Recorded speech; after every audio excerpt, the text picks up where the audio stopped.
Mustaqim Shiratal ladzina an'amta 'alaihim ghairil maghdubi 'alaihim waladdallin.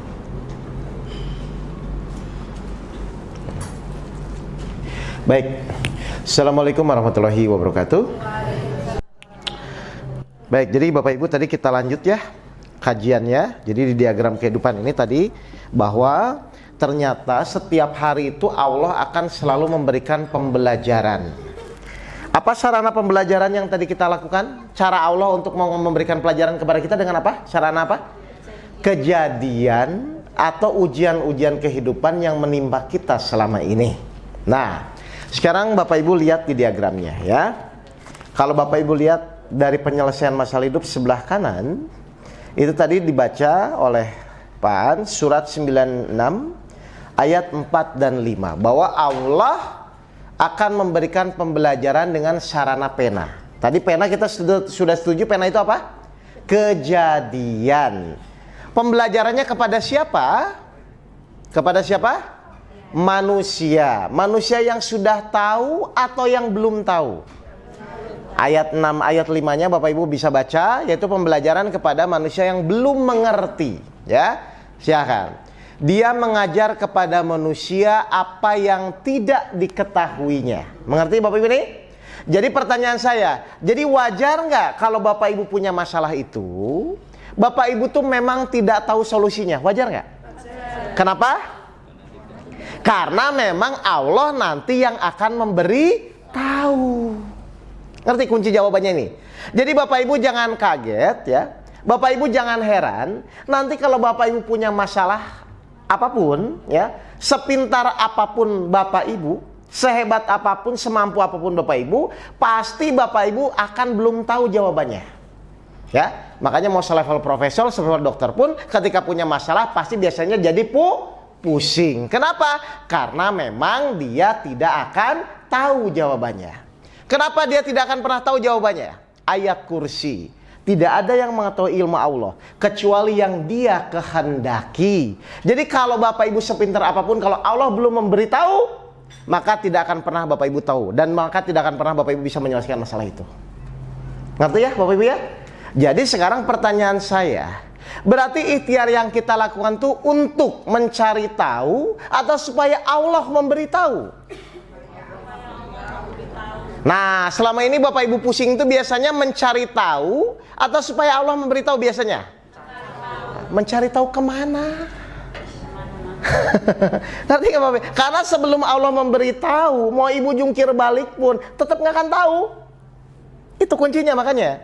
Jadi nanti ketika Bapak Ibu ikhtiar itu bagaimana ya supaya Allah memberitahu, kan begitu kan? Makanya di workshop pertama saya ajarkan ikhlas, sabar, sholat, zikir. Itu tuh adalah dalam rangka supaya Bapak Ibu nanti pas ada masalah tuh dapat diberitahu oleh Allah, atau namanya petunjuk. Paham ya Bapak Ibu ya? Jadi lihat diagramnya kalau begitu. Jadi Allah memberikan kejadian. Manusia pada posisi itu tidak tahu. Jadi kalau sudah tidak tahu jangan sok tahu. Saya mau nanya, kalau orang tidak tahu itu pusing atau tidak pusing? Tidak tahu apa yang dipusingkan? Halo? Bapak Ibu pusing tuh tidak tahu atau merasa tahu? Beda loh Bu, antara orang tidak tahu dan merasa tahu. Nah selama ini tuh Bapak Ibu tuh tidak tahu atau merasa tahu? Nah itu maksudnya. Nanti begini, nanti begitu. Ayo benar nggak ini? Harusnya posisi kita tuh tidak tahu. Berarti pertanyaan saya, supaya kita diberitahu oleh Allah, apa yang harus dilakukan kalau begitu?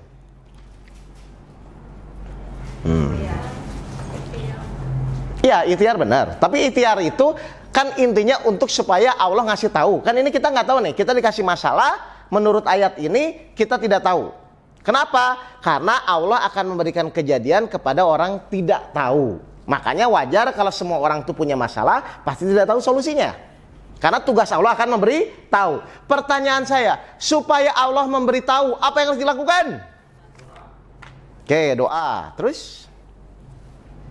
Nah ini, di sini slipnya biasanya. Saya ingin tahu aja, pemahaman Bapak Ibu terhadap hidup selama ini bagaimana?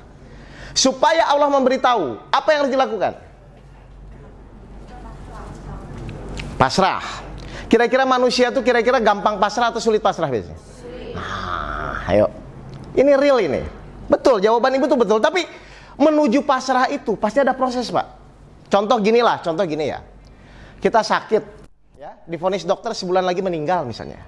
Kita tuh langsung nerima atau mikir panjang nanti bagaimana anak saya, istri saya, biasanya begitu. Nah itu kan kenyataannya begitu. Nah pertanyaan saya, bagaimana supaya pada titik Allah memberitahu? Nanti Bapak Ibu kan paham nih. Oke, saya buka ayatnya ya. Surat 37 ya. 102 dan 103. Bapak Ibu pelan-pelan memahaminya ya. Silakan, pelan-pelan bacanya. 37. Ini cerita Nabi Ibrahim dan Nabi Ismail. Surat 37, 102, 103. Mari kita lihat. Maka ketika anak itu sampai pada umur sanggup berusaha bersamanya, terus Ibrahim berkata, "Wahai anakku, sesungguhnya aku bermimpi bahwa aku menyembelihmu." Oke. Allah memberi petunjuk kepada Nabi Ibrahim bahwa dia harus menyembelih Ismail. Pertanyaan saya, Nabi Ibrahim tahu nggak maksud Allah pada saat itu? Sama seperti kita. Jadi selevel Nabi pun akan diberikan pelajaran yang mereka pun tidak tahu. Karena kalau sudah tahu ngapain diberikan pelajaran gitu loh. Ngerti ya? Nah terus lanjut. Maka pikirkanlah bagaimana pendapatmu. Baik, Nabi Ibrahim menanya, kira-kira kalau Ismail saya diperintah Allah untuk menyembelih. Terus kira-kira menurut kamu bagaimana? Kan begitu kan? Ngerti ini Bapak Ibu? Pertanyaan saya, kalau itu perintah itu nyampe kepada Bapak Ibu, kira-kira yang dipikiran Bapak Ibu kepada Allah apa? Sadis kan? Ayo. Padahal Nabi Ibrahim kurang taat apa kepada Allah. Sekarang perintah itu nyampe kepada Bapak Ibu, kira-kira di pikiran Bapak Ibu kepada Allah apa? Ayo. Benar gak? Berarti ketika Bapak Ibu berpikir buruk kepada Allah, Bapak Ibu tuh sok tahu atau tidak tahu? Udahlah, kalau itu Allah ya sudah. Apa coba yang dilakukan Nabi Ismail? Terus? Dia Ismail menjawab, "Wahai ayahku, lakukanlah apa yang diperintahkan Allah kepadamu. Niscaya insya Allah engkau akan mendapatiku termasuk orang yang sabar." Kenapa Nabi Ibrahim kok tidak sama sekali menolak Bapak Ibu? Kenapa? Kan kenyataannya sebenarnya kalau disembelih siapa yang mau sih? Tapi pertanyaan saya, kenapa Nabi Ismail tidak sama sekali menolak? Ayo kata kuncinya apa? Tadi yang ibu bilang berserah diri itu kata kuncinya apa lah? Kenapa Nabi Ismail tidak sama sekali menolak perintah untuk disembelih? Ya dasarnya akan ikhlas, yakin kan itu proses hasil ya. Kenapa? Kenapa dia tidak menolak? Karena dia tidak tahu. Ya saya nggak tahu, pokoknya disuruh ya sudah gitu loh. Coba kalau dia sok tahu, mikirnya panjang nggak kira-kira? Wah ini gimana? Kan begitu kan? Nah ketika mikir panjang setan masuk. Akhirnya tidak ada ketaatan kepada Allah. Jadi kenapa Nabi Ismail tidak mikir panjang? Ya memang nggak tahu gitu loh. Berarti kalau Bapak Ibu sulit pasrah itu selama ini karena sok tahu. Berapa lama sok tahu menjalani hidup? Jadi kata kuncinya itu Pak, memang kita tidak tahu kan? Nah, karena Nabi Ismail, Nabi Ibrahim sudah tidak tahu dan memang rumusnya Allah ngasih pelajaran kepada yang belum tahu, nyambung nggak sama Allah? Kita lihat, terus lanjut baca ayatnya sampai 103. Maka ketika keduanya telah berserah diri. Nah, akhirnya karena tidak tahu dia apa yang dilakukan? Berserah diri. Apa yang diserahkan? Diri. Apa yang diserahkan? Egonya. Oke, egonya apa? Berserah diri itu apa? Apa yang diserahkan? Ya pasrah itu memasrahkan apa? Keinginannya. Saya mau nanya, kalau orang sudah berserah diri ada masalah nggak? Kenapa? Karena tidak ada keinginan lagi. Dia ngikuti, ya udah terserah engkau. Silahkan ya Allah, silahkan terwujud keinginanmu. Berarti pada posisi itu dia punya keinginan nggak? Berarti ada masalah nggak? Berarti orang masalah itu kenapa? Karena masih punya keinginan, kepentingan. Ustadz, sebenarnya saya tuh sabar kok. Tapi kan dia enggak, dia masih masalah. Kalau orang berserah diri itu terserah Allah. Mau dibawa ke kanan, ke kiri, terserah. Lagian pertanyaan saya, kalau Bapak Ibu menyerahkan diri kepada Allah, aman nggak? Terus kenapa sulit kalau begitu? So tahu karena masih merasa punya keinginan. Jadi goalnya ujian hidup nanti Bapak Ibu akan dipaksa Allah sampai pada titik berserah diri. Kenapa? Namanya berserah diri itu adalah menyesuaikan dengan keinginan Allah. Bukankah kita hidup memang tujuannya untuk menyesuaikan dengan keinginan Allah? Logikanya harusnya berserah diri itu mudah atau sulit? Logikanya mudah kalau sadarnya dari awal. Baik, lanjut. Ketika dia sudah berserah diri, ketika dia sudah menyerahkan keinginan Allah, kira-kira Allah tahu nggak Nabi Ibrahim itu nggak ingin nyembelih Ismail? Tahu, maka apa yang terjadi hadiahnya? Terus lanjut. 104, 105, sampai 108. Lalu kami panggil dia, wahai Ibrahim, sungguh engkau telah membenarkan mimpi itu. Terus? Sungguh demikianlah kami memberi balasan kepada orang-orang yang berbuat baik. Terus? Sesungguhnya ini benar-benar suatu ujian yang nyata. Ujian yang nyata. Kan diuji benar-benar kan, Pak? Terus? Dan kami tebus anak itu dengan seekor sembelihan yang besar. Stop, saya mau nanya. Berarti di sini tuh yang terpenting ujiannya atau berserah dirinya? Oke, Bapak Ibu ketika menghadapi ujian biasanya Bapak Ibu tuh fokus ke ujiannya atau berserah dirinya? Kira-kira benar atau salah kalau begitu? Sudah berapa lama? Karena berserah diri itu adalah pengakuan kita kepada Allah bahwa kita hamba Allah yang taat. Dan kita diciptakan ternyata untuk taat kepada Allah. Tapi orang biasanya kejebaknya dengan ujiannya, dengan sarananya, bukan pembelajarannya. Jadi pembelajarannya apa Bapak Ibu di kejadian ini? Pembelajarannya apa? Berserah diri. Kejadiannya Allah kasih apa supaya berserah diri? Perintah disembelih. Berarti yang terpenting itu berserah dirinya atau sembelihnya?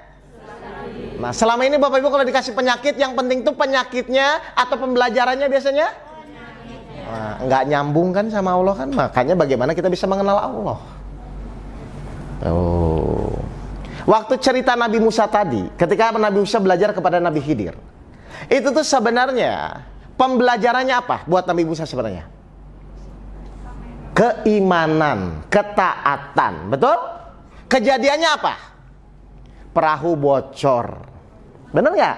Membunuh anak kecil, mendekatkan dinding yang roboh. Itu hanya kejadian, itu hanya sarananya. Tapi pembelajaran intinya adalah ketaatan Nabi Musa kepada Allahnya. Harusnya Nabi Musa tuh fokus kepada kejadian atau pembelajaran harusnya? Nah, kalau dia fokus pembelajaran pasti dia lulus. Cuman dia fokusnya pada kejadian. Sekarang selama ini Bapak Ibu hidup menjalani hidup, biasanya fokusnya pada pembelajaran atau kejadian? Kira-kira selama itu nyambung nggak sama Allah begitu? Tidak. Contoh dulu gini Pak, ini real saja testimoni ya. Tahun 2017 kalau nggak salah, atau 2016 lah kalau nggak salah. Itu ada pasien, dia sakit kanker leukemia Pak. Ya, masih muda, ibu muda usia 31 tahun kalau nggak salah tuh. Lalu dia bertemulah atas izin Allah, ketemu guru saya.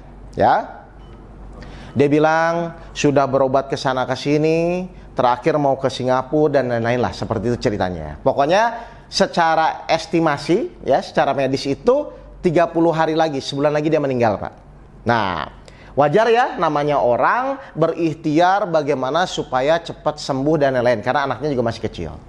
Udah pusing, bingung-bingung, akhirnya ketemu guru saya. Terus kebetulan saya ikut waktu itu. Saya ketemunya, lalu dia cerita, Pak Guru tolong saya udah sakit, divonis medis, secara medis saya 30 hari lagi, sebulan lagi saya meninggal dan lain-lain lah. Bagaimana anak dan anak. Nah, ketika dia cerita seperti itu, dia tuh fokus pada pembelajaran atau pada kejadian? Kejadian. Padahal Allah ngasih masalah itu hanya sebagai sarana pembelajaran.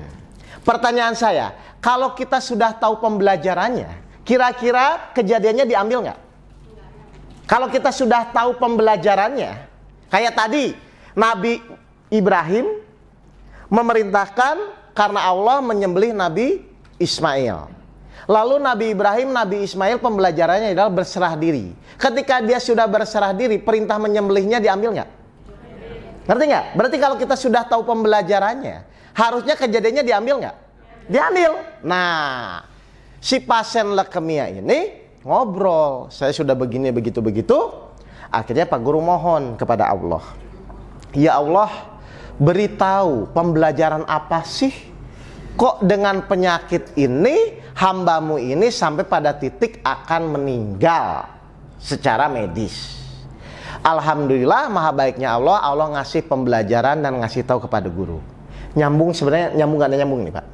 Tiba-tiba petunjuknya, maaf Bu, maaf Mbak, saya mau nanya, benar nggak Mbak tuh membenci seorang pengemis? Bayangkan, dia langsung nangis Pak, nggak jawab, dia langsung nangis, orang tuanya juga nangis, ternyata sama Pak kasusnya, dia membenci pengemis. Loh, apa hubungannya dengan sakit kanker leukemia? Kan begitu kan? Hubungannya adalah kalau Allah mau ngasih pembelajaran, kamu tuh jangan membenci pengemis misalnya. Berarti kan nggak mungkin juga Allah ngomong ke orang yang sakit kan? Berarti harus lewat kejadian. Akhirnya Allah buat kejadianlah dia sakit kanker leukemia. Terus akhirnya guru saya bilang, mau nggak? Mudah-mudahan Allah mendengarkan atas izin Allah, Mbak bisa sembuh. Tapi Mbak harus minta maaf kepada pengemis. Nah, delalahnya, delalah itu apa ya bahasa? Orang Jawa semua ngerti, saya orang Sunda soalnya. Hah? Akhirnya apa? Waktu di Boromius itu, si pamannya kan dia di IGD itu. Akhirnya nyari pengemis Bu.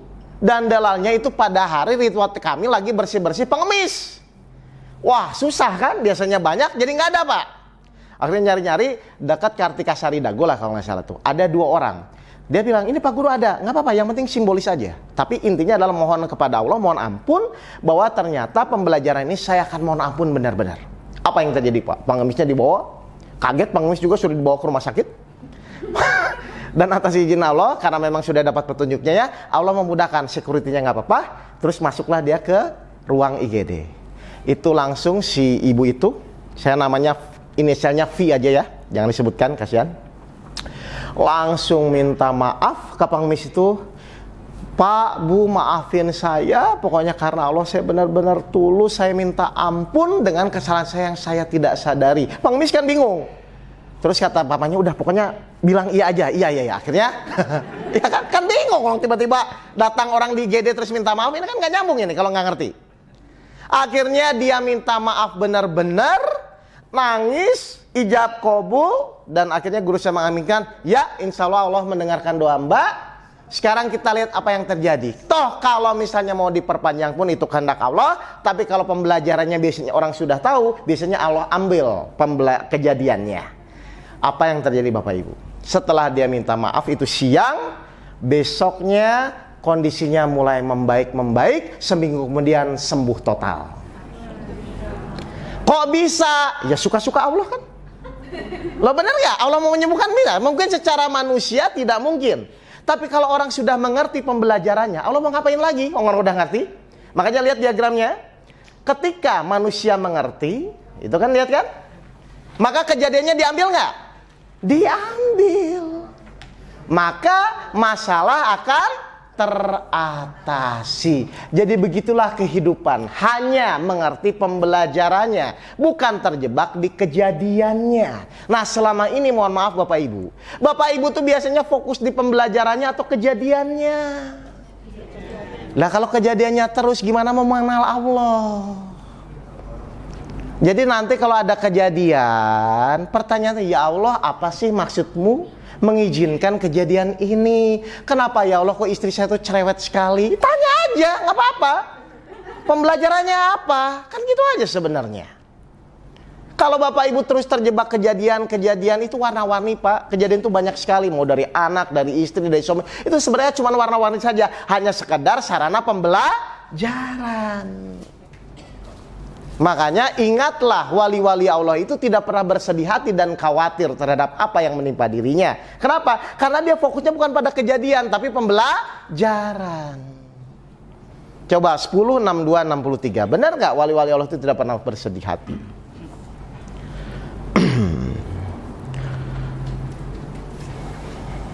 Ingatlah, wali-wali Allah itu tidak ada rasa takut pada mereka, dan mereka tidak bersedih hati. Apa yang dia sedihkan mau kejadian apapun? Karena dia fokusnya bukan pada kejadian, tapi pembelajaran. Kan begitu kan? Siapa wali-wali Allah itu? 63-nya. Yaitu orang-orang yang beriman dan senantiasa bertakwa. Nah, yaitu orang-orang yang beriman dan senantiasa bertakwa. Jadi kalau Bapak Ibu ingin dapat pelajaran, berarti Bapak Ibu harus apa? Beriman dan bertakwa. Surat 3 ayat 138.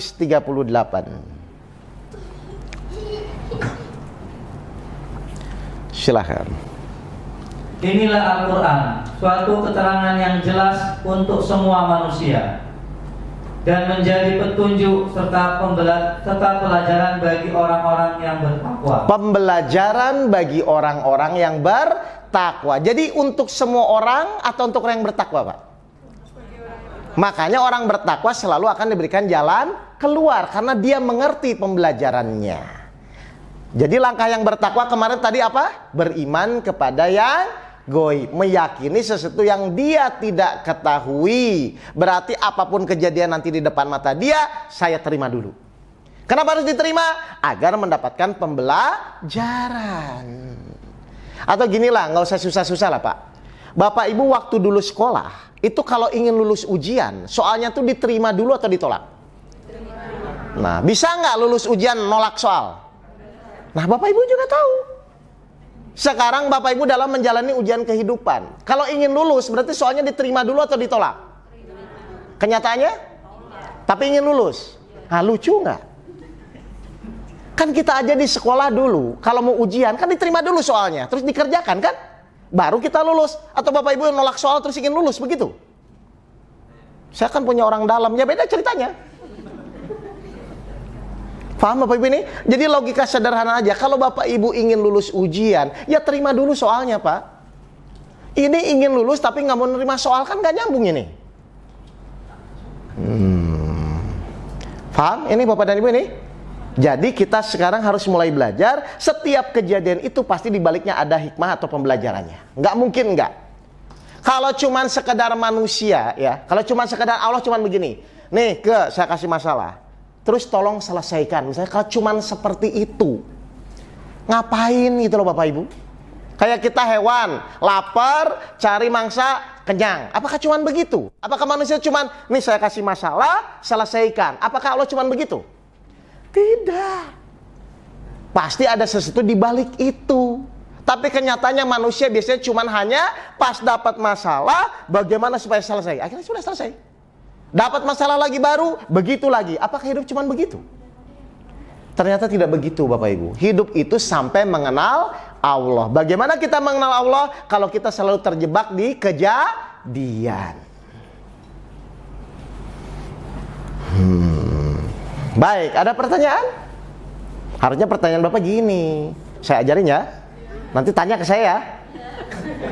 Pak Oke, bagaimana caranya supaya saya tahu pembelajarannya? Benar nggak? Karena kalau sudah tahu pembelajarannya pasti selesai. Mau nanya itu nggak? Ayo tanya. Karena kita belum nyambung kepada Allah, ya sudah menurut diagram ini, kalau ingin tahu pembelajarannya, belajarlah 7 ilmu penjernih hati. Praktek aja. Sholat, ikhlas, sabar, tawakal, bersyukur. Di mana belajarnya? Workshop pertama. Kan gitu kan? Tuh. Halo? Jadi kalau kita belum nyambung, ya udah. udah jalanin aja, ikhlas yang benar, sabar yang benar. Nanti pada titik tertentu pasti Allah ngasih pembelajaran. Oh, ternyata maksudnya supaya saya sabar misalnya. Atau gini, kita mau praktek ya langsung ya kehidupan nyata. Misalnya Allah tuh ingin ngajarin Bapak sabar, ya. Bapak misalnya ini yang Bapak-bapak, Allah mau ngajarin Bapak tuh sabar. Kira-kira kalau Allah mau mengajari Bapak sabar, berarti Allah tuh harus membuat istri Bapak tuh cerewet atau soleh? Oke, pelajarannya sabar. Kejadiannya istri dibuat cerewet, betul? Pertanyaan kedua, berarti Bapak itu fokusnya menjadi sabar atau merubah istri cerewet? Biasanya? Maka tidak akan pernah selesai-selesai, istri makin cerewet Pak nantinya Pak. Serius saya. Jadi nanti kalau Bapak Ibu punya masalah, oh saya harus disuruh sabar nih sama Allah. Karena pembelajaran sabar, maka dia buat kejadian istri cerewet, anak nakal. Maka ketika Bapak sabar, harusnya istrinya berubah nggak nantinya? Pasti berubah. Karena sudah tahu pembelajarannya. Berubah akhlaknya Pak kalau istrinya itu tetap. Akhirnya dari yang cerewet, akhirnya menjadi soleh. Begitulah kehidupan sebenarnya. Hanya permainan begitu saja sebenarnya. Nah, tapi kebanyakan orang ingin merubah. Ini masalahnya. Paham ini Bapak Ibu ya?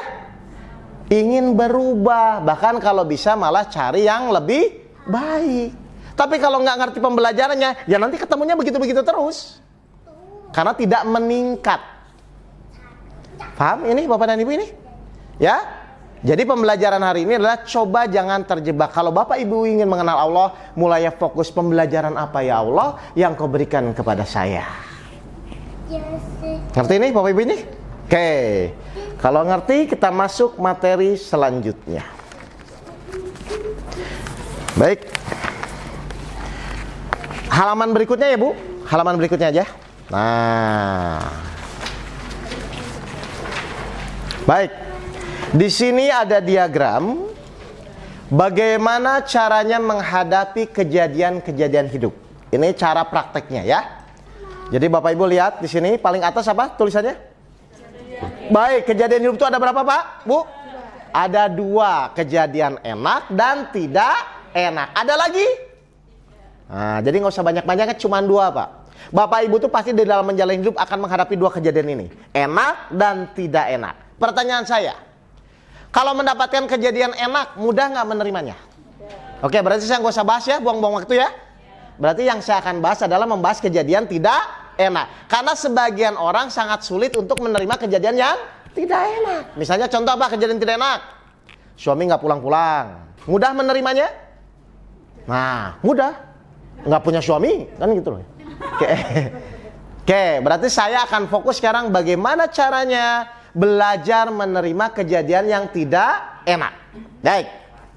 Bagaimana cara menghadapi kejadian yang tidak enak? Di sini ada 3 diagram ya, 3 kotak. Paling kiri, tengah, dan kanan. Yang tadi saya ajarkan masalah khalifatullah itu loh tadi. Khalifatullah itu apa? Memimpin masalah. Nah ini caranya. Baik, kita lihat dulu. Secara umum orang dalam menghadapi kejadian tidak enak itu biasanya menggunakan apa yang paling kiri? Nafsu atau ego. Kira-kira kalau egonya muncul, mudah nggak menerima kejadian? Jangan harap Pak. Nih contoh. Ya, Pak An bantu saya. Ini contoh, simpel aja. Bapak hitung ya. Bapak hitung. Pak An, saya minta maaf. Iya, saya maafkan. Oke, berapa menit? Berapa detik? Cuma 2 detik ya. Pertanyaan saya yang kedua, mikirnya berapa lama? Terima kasih Pak. Bukan, saya mau nanya. Lihat ya, Pak An, saya minta maaf. Iya, saya maafkan. Oke, paling berapa detik sih Pak? Oke, sekarang saya mau nanya, suami istri masalah. Minta maaf cuma berapa detik Pak? 5. Tapi mikirnya berapa lama? Terima kasih Pak. Saya mau nanya, padahal minta maaf tuh paling cuma 5 detik Pak. Tapi suami istri ribut, saya mau nanya, mikirnya berapa lama? Kenapa begitu sulit? Ego. Aneh ya kita Pak ya Pak ya? Padahal cuman, Mah saya minta maaf, Pak saya minta maaf. Paling cuma berapa detik Pak? Saya mau nanya mikirnya berapa lama? Kenapa? Kok jadi begitu? Kok pada melongo? Pasti ini semua kena nih ya? Oh iyalah. Mikirnya berapa lama Pak? Jadi apa yang membuat masalah itu? Ego. Enak aja. Dia minta maaf. Dia maki-maki saya. Maaf ya Mas, saya selama ini gak pernah orang tua saya aja berani begitu. Itu siapa yang ngomong? Ego. Dibawa mati gak? Kenapa dipertahankan? Salaman itu cuma 5 detik Pak, tapi mikirnya bisa berbulan-bulan. Bayangkan, bodoh nggak kita selama ini? Yang seneng siapa? Saya. Nah itu tahu, kenapa diikutin? Halo?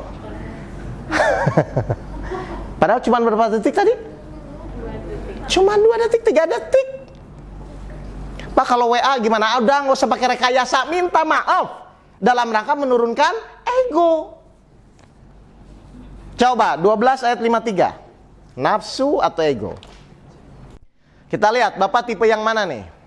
Yang mudah meminta maaf, menurunkan ego, atau yang mempertahankan? Tadi saya udah baca ya. Ya. Dan aku tidak mengatakan diriku bebas dari kesalahan, karena sesungguhnya nafsu itu selalu mendorong kepada kejahatan, kecuali nafsu yang diberi rahmat oleh Tuhanku. Baik Bapak Ibu, yang mendorong kejahatan atau yang diberi rahmat nafsunya? Kalau yang mendorong kejahatan itu yang mana itu? Yang mikirnya lama. Bapak Ibu termasuk yang mana?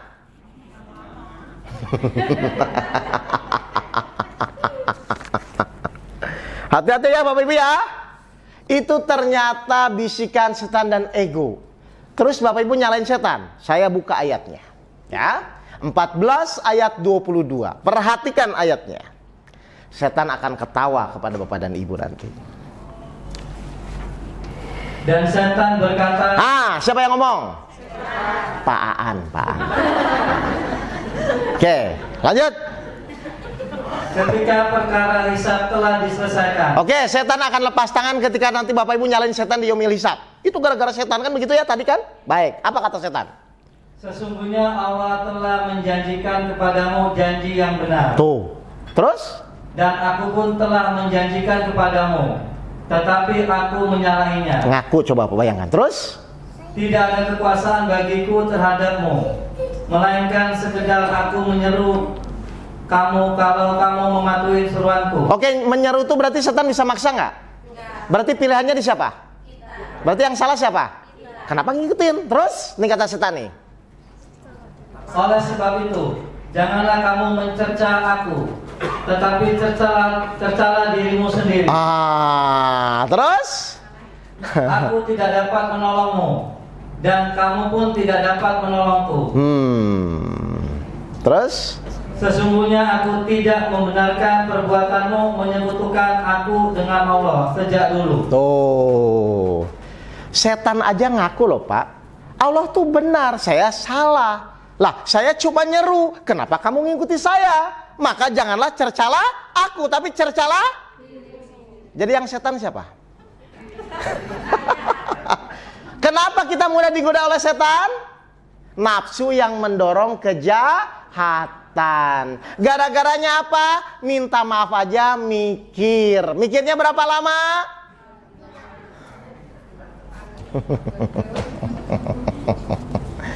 Ayo. Sekarang pertanyaan saya, pertanyaan simpel Pak. Kalau ibu salah, minta maaf, wajar nggak? Wajar. Orang salah minta maaf wajar ya. Tapi ini ibu benar.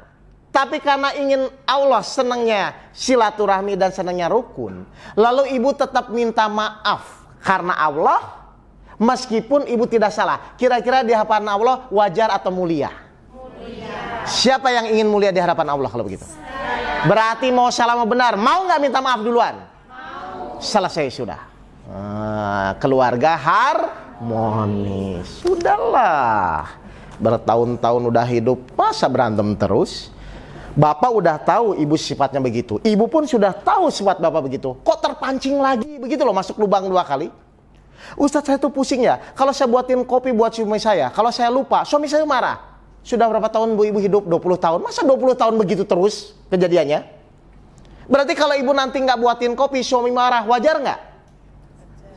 Wajar, kan udah tahu kan? Kalau saya nggak buatin kopi, pasti dia marah. Nah, kalau ibu sudah tahu begitu, perlu marah nggak? Wong sudah tahu. Nah, terus kenapa kepancing marah lagi? Ini yang aneh masalahnya atau pikiran kitanya? Nah, sudah berapa tahun pikirannya aneh? Kecuali ibu baru sebulan, 2 bulan, oke, belum tahu, saling mengenal. Ini berpuluh-puluh tahun kok.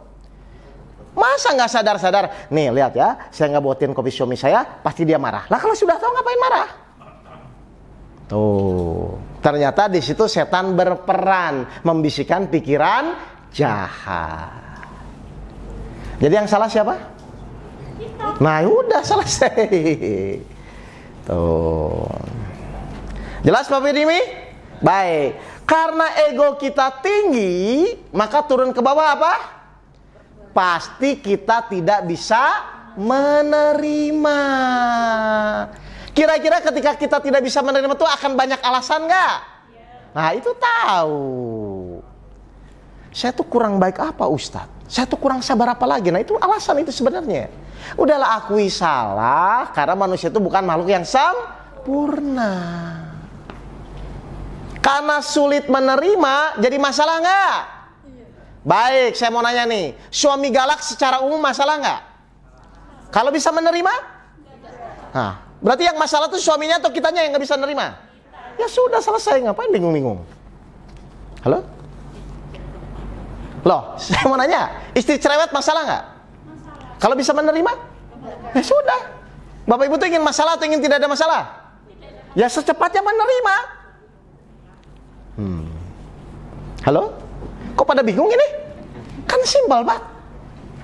Secerewet apapun istri, kalau kita bisa menerimanya, gak ada masalah dong. Nah, yang menjadi masalah itu Bapak Ibu ingin merubah istrinya, bukan merubah diri kita bisa menerima. Kok kayak masih bingung nih? Ngerti? Nah, jadi masalah itu apa gitu? Kalau gitu masalah itu apa? Sesuatu yang kita tidak bisa terima. Menerima itu susah atau mudah? Mudah kalau nggak mikir, sulit kalau mikir. Karena kalau mikir setan masuk ikutan. Pas bapak dimaki-maki istri atau orang lain, kira-kira bapak tuh secara wajar marah atau menerima? Secara wajar, Pak. Kenapa marah? Karena yang bapak ibu lihat kejadiannya, betul? Yang bapak ibu lihat orang yang marah-marahnya, betul? Pertanyaan saya, orang bisa marah-marah ke kita itu harus atas izin Allah dulu atau boleh tidak izin Allah? Berarti harusnya bapak ibu lihat tuh orangnya marah-marahnya atau izin Allahnya? Kira-kira izin Allah itu sempurna atau salah? Kalau sempurna, yang wajar itu diterima atau tidak diterima? Terima tuh ngomongnya apa, Pak? Jadi pas dimaki-maki istri ngomongnya apa? Selesai. Ingat loh Mas, saya bukan lihat kamunya ya, bukan lihat marah-marah, tapi saya hormati izin Allah. Tapi nggak usah ngomong gitu, nanti jadi aneh istrinya. Kira-kira kalau orang selalu melihat izin Allah, jadi mudah nggak nerimanya? Mudah. Innallaha ma'as-sabirin. Sesungguhnya Allah bersama orang-orang yang sabar. Jadi kalau kita ingin mudah menerima masalah, yang kita lihat tuh kejadiannya atau izinnya. Itu maksudnya zikir itu, Pak. Baik, ya Allah, ya sudah, ini karena izinmu, saya terima dulu. Ngerti ini Bapak Ibu nih? Akhirnya sikap itu bisa menerima kejadian nggak? Bisa. Kalau sudah bisa menerima, jadi masalah nggak? Ya enggak, tidak menjadi masalah. Setelah bersama Allah, Allah mengasih petunjuk kepada kita, kira-kira masalah mudah selesai nggak? Ya sudah selesai. Ternyata langkah yang kedua itu, kalau ingin egonya tidak muncul, kalau ingin cepat menerima, yang dilihat itu adalah izin Allahnya. Paham langkah yang kedua ini caranya ya? Oh, berarti memang kita tuh harus melihat izin Allahnya. Jadi waktu Nabi Ibrahim bilang ke Ismail disuruh menyembelih dia, yang Nabi Ismail lihat itu kira-kira sembelihnya atau izin Allahnya? Meskipun dia tidak tahu baiknya, tapi ya Allah, karena ini izinmu, saya terima ya Allah. Saya mau nanya nih, Kalau bapak ibu punya anak kecil nih, anak kecil ya, minta keluar jam 12 malam, diizinkan nggak bu? Kenapa nggak diizinkan? Nah, lihat, perhatikan pelajarannya. Manusia saja, kalau mau membuat izin, itu pakai pertimbangan kan bu? Benar nggak? Bagaimana nanti selamat atau tidak, kan begitu ya? Kira-kira selevel Allah buat izin, lebih sempurna atau tidak? Pasti tepat atau salah? Kalau sempurna tepat, kenapa tidak diterima? Saya mau nanya nih, bagi orang-orang yang berpikir. Meskipun kejadian itu mau disembelih, meskipun kejadian itu melubangi perahu, kalau orang itu yakin kepada izin Allah sempurna, yang benar itu diterima atau marah-marah? Selama ini, berarti bapak ibu tidak menghormati izin Allah yang sempurna.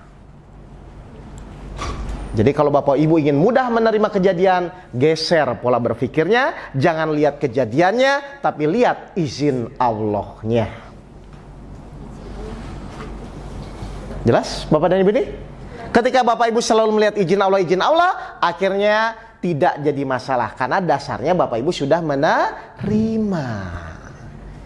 Menerima itu berarti taat. Taat itu hadiahnya jalan keluar. Makanya masalah akan mudah selesai.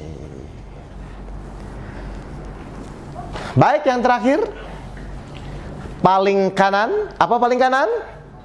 Wah, diperlukan. Ini level apa? Ini level khalifatullah. Orang-orang yang butuh masalah. Kenapa kejadian tidak enak itu diperlukan?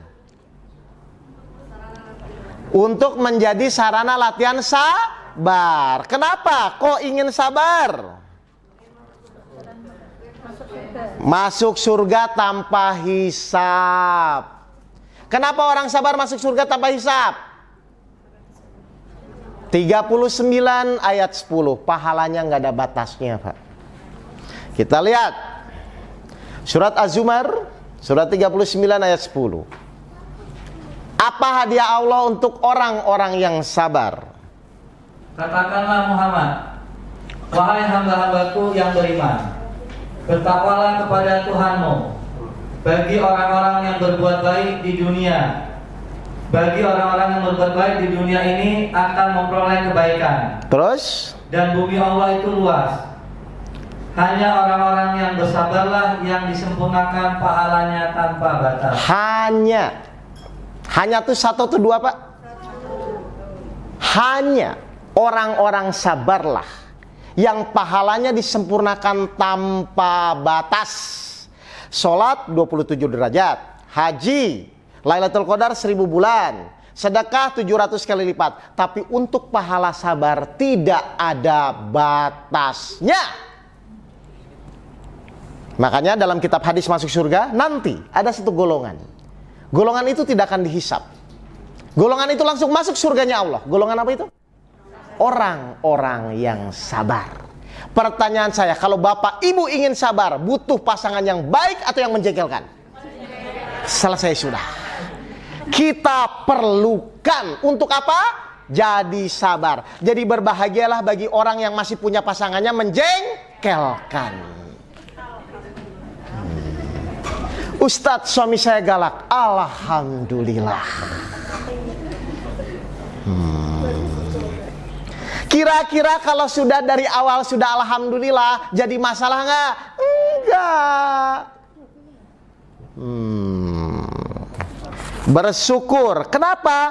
Ada sarana latihan. Daripada suami tetangga jauh-jauh, mending suami sendiri diolah. Jelas Bapak dan Ibu ini? Jadi pertanyaan saya, ada masalah kalau dapat kejadian tidak enak? Nggak ada. Tinggal mau atau tidak. Pilihannya di Bapak Ibu. Apakah masalah itu menjadi masalah atau sebagai sarana latihan? Kalau terus menganggap masalah, Bapak Ibu tidak akan mengenal Allah. Tapi kalau Bapak Ibu nggak apa, baik ya Allah, ini latihan sabar buat saya. Allah kasih petunjuk, Bapak Ibu akan mulai mengenal Allah. Oh, cara kerja Allah tuh begini ya. Berarti kejadian itu hanya pembelajaran. Allah ngasih petunjuk. Kita makin paham, kita akan memaham. Makanya wali-wali Allah itu tidak pernah bersedih hati dan khawatir. Halo? Wah, ini mulai paham ini. Nanti pulang praktek. Nah, gitu kan? Supaya cepat. Kok pada diam ini, Pak?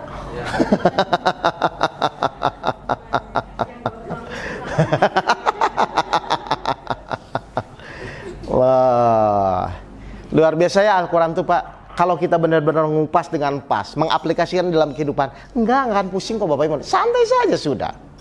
Sekarang gini ya, Bapak Ibu pusing pun tetap masalah harus dijalani. Tenang pun tetap harus dijalani. Kira-kira milih yang pusing atau yang tenang tetap dijalani? Terus kenapa milih yang pusing kalau begitu?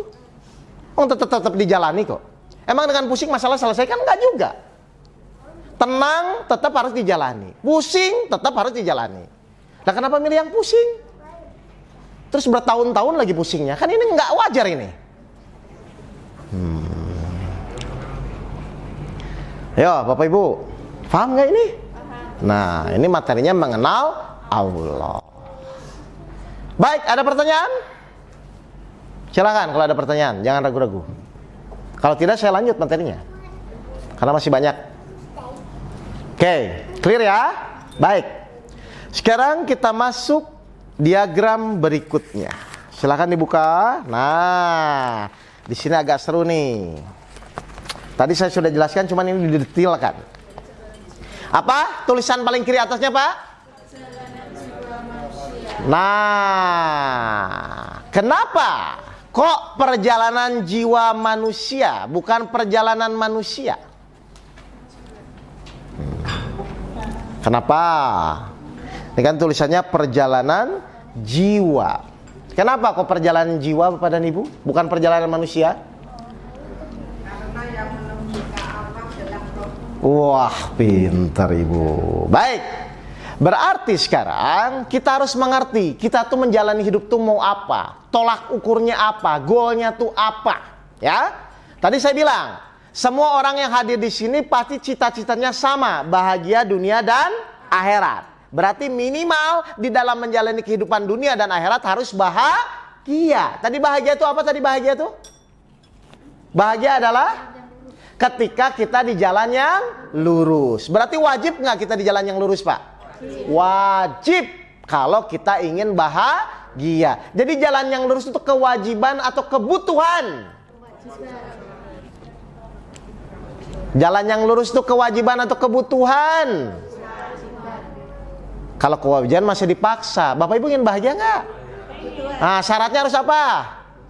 Jalan yang lurus. Berarti jalan yang lurus itu kewajiban atau kebutuhan? Kebutuhan. Nggak usah disuruh-suruh, saya udah sadar ya Allah. Kan begitu harusnya. Oh. Jadi sholat itu terpaksa atau kebutuhan?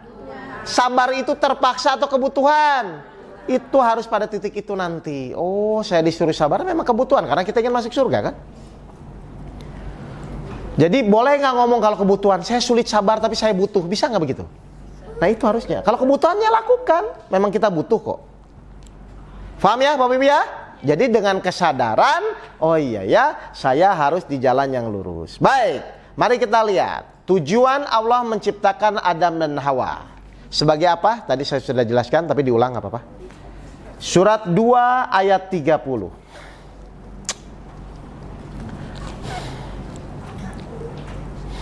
Dan ingatlah ketika Tuhanmu berfirman kepada para malaikat, Oke.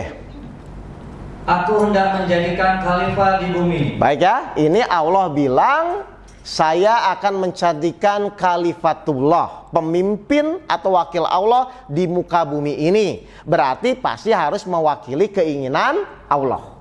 Tadi sudah jelas ya? Clear ya? Jadi kita itu diciptakan Allah untuk mewujudkan keinginan Allah. Salah satunya menjadi khalifatullah. Langkah-langkahnya tadi saya sudah ajarkan. Berserah diri di jalan yang lurus, taat. Kalau ada kejadian menerima, sampai pada titik Allah memberikan pelajaran. Tadi udah langkah-langkahnya ya. Baik, sekarang bisa nggak sih sebenarnya, atau bukti apa bahwa Allah tuh ingin menjadikan kita khalifah, tuh buktinya apa? Surat turun ke bawah, surat 7 172. Ya, lihat. Karena Allah ingin kita menjadi khalifatullah, maka Allah membuat pernyataan dengan ruh kita atau jiwa kita. Silakan. Dan ingatlah ketika Tuhanmu mengeluarkan dari sulbi tulang belakang anak cucu Adam keturunan mereka. Terus, Dan Allah mengambil kesaksian terhadap ruh mereka seraya berfirman, bukankah aku ini Tuhanmu? oke, Allah yang nanya ya, wahai ruh, bukankah aku ini Tuhanmu? Terus kata ruh apa? Mereka menjawab, betul, engkau Tuhan kami. Oke, yang membuat kesaksian ini tuh manusia atau ruhnya? Berarti sebelum kita lahir, kita tuh sudah kenal Allah nggak Pak? Sudah. Kenapa pas di dunia kita jadi nggak kenal? Berarti kalau kita ingin kenal Allah dengan apa? Kalau kita ingin kenal Allah dengan alat apa? Dengan ruh. Berarti sholat itu harus dengan ruh atau dengan nafsu? Oke, kalau sholat dengan ruh itu tenang, tumanina atau tergesa-gesa? Selama ini Bapak Ibu sholat tergesa-gesa atau tenang? Berarti nyambung nggak kepada Allah? Enggak. Tuh, kalau marah-marah itu nafsu atau ruh? Berarti nyambung nggak sama Allah? Enggak. Ibu banyak nyambungnya, banyak nggak nyambungnya?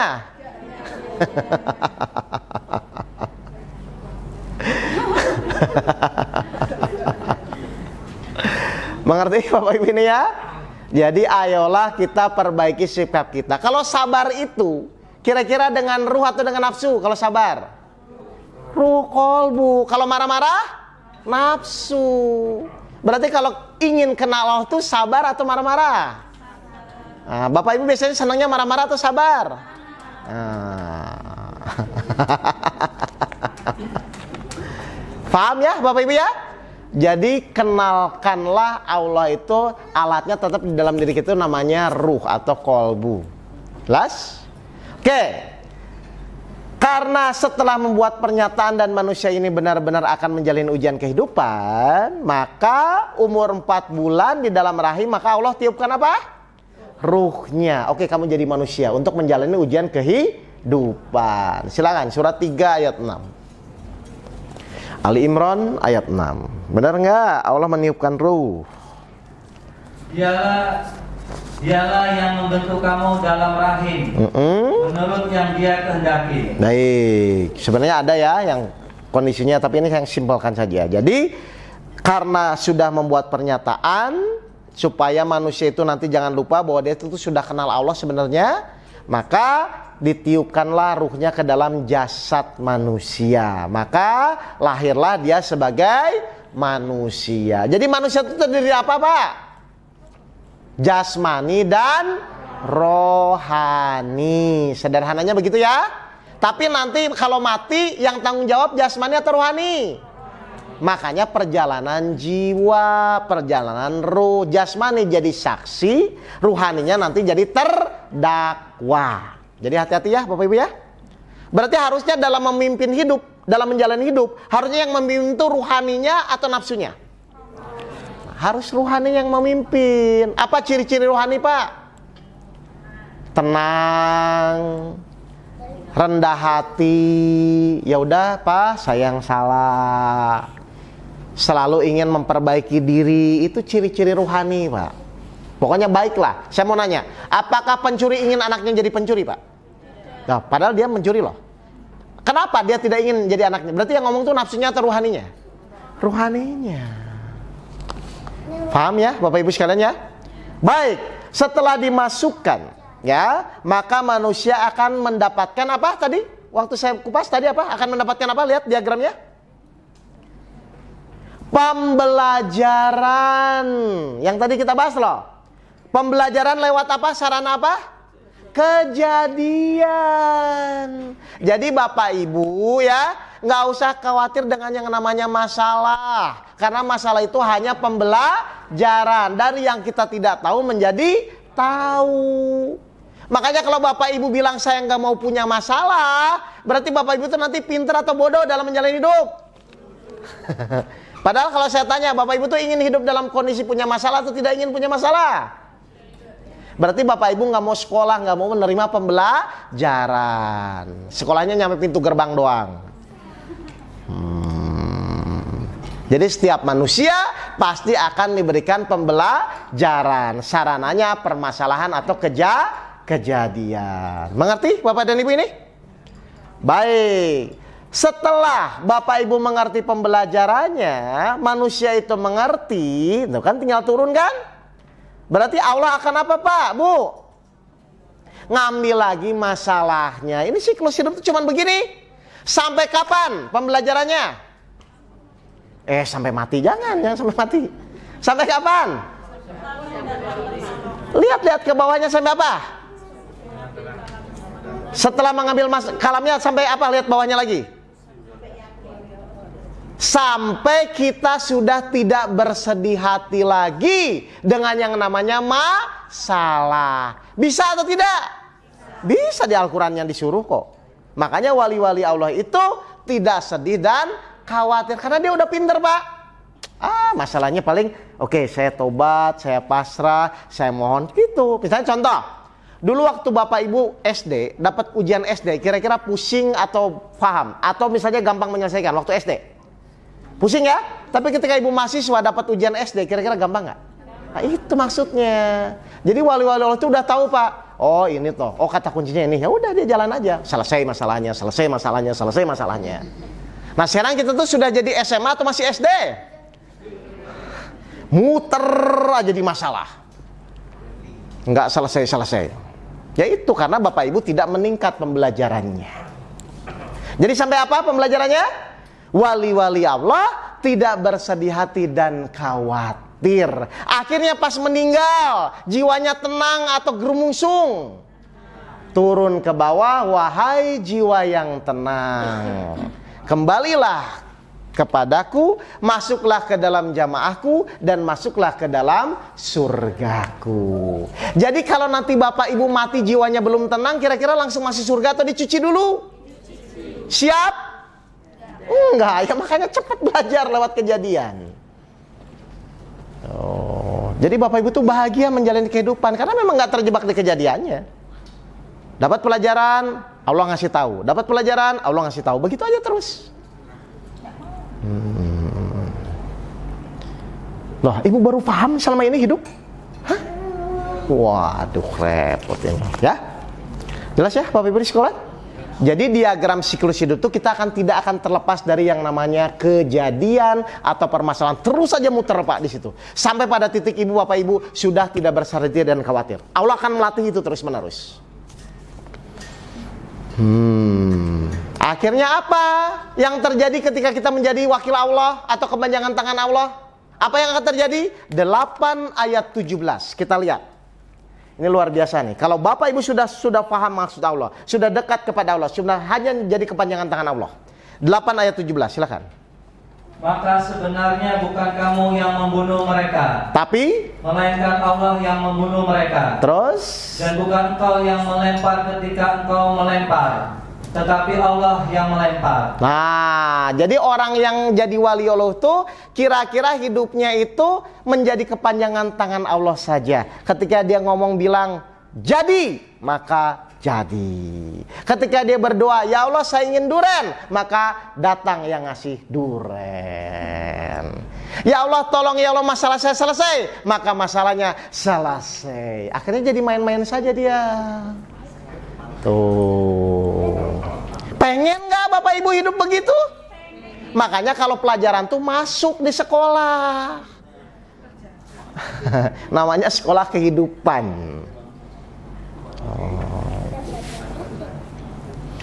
Baik, break dulu 5 menit. Bagi yang mau kamar mandi silakan. Assalamualaikum warahmatullahi wabarakatuh.